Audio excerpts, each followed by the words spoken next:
Sahabat YKB yang dikasihi Tuhan, senang dapat kembali menjumpai saudara lewat acara Wasiat Kekal berupa renungan firman Tuhan yang memandu kehidupan kita.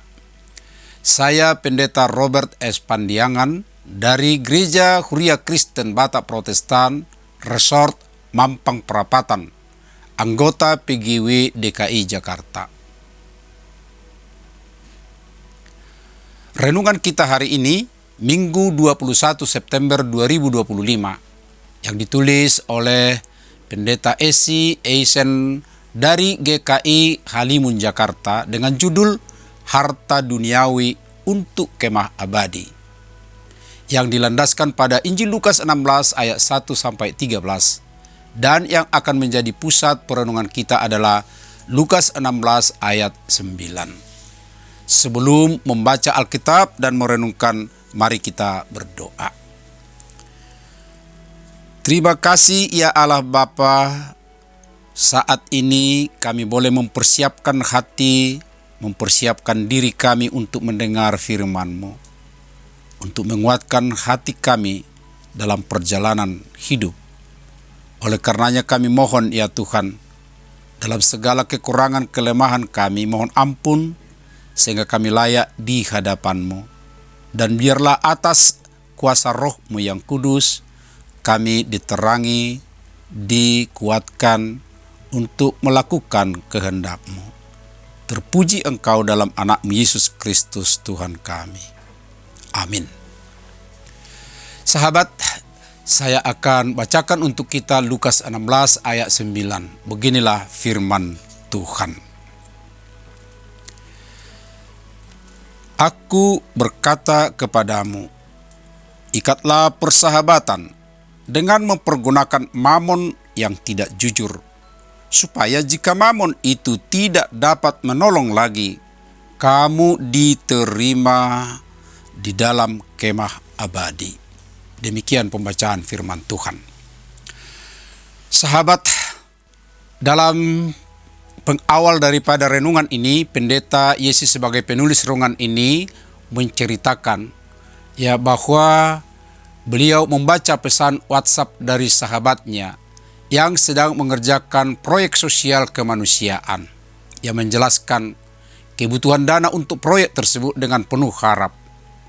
Dia teringat dompet yang cukup tebal di saku berisi biaya hidup untuk sebulan ini. Sesaat muncul perdebatan dalam hatinya antara keinginan untuk mentraktir diri sendiri dengan makanan enak sepulang kerja atau berbagi dana dengan sahabatnya itu. Sahabat bendahara yang tidak jujur dalam bacaan kita hari ini dipuji karena kecerdikannya dalam menggunakan harta duniawi untuk mengamankan masa depannya. Yesus hendak mengingatkan bahwa mamon yang tidak jujur atau harta duniawi hanyalah bersifat sementara. Namun kita tetap dapat menggunakannya dengan bijak untuk membangun kemah abadi di surga.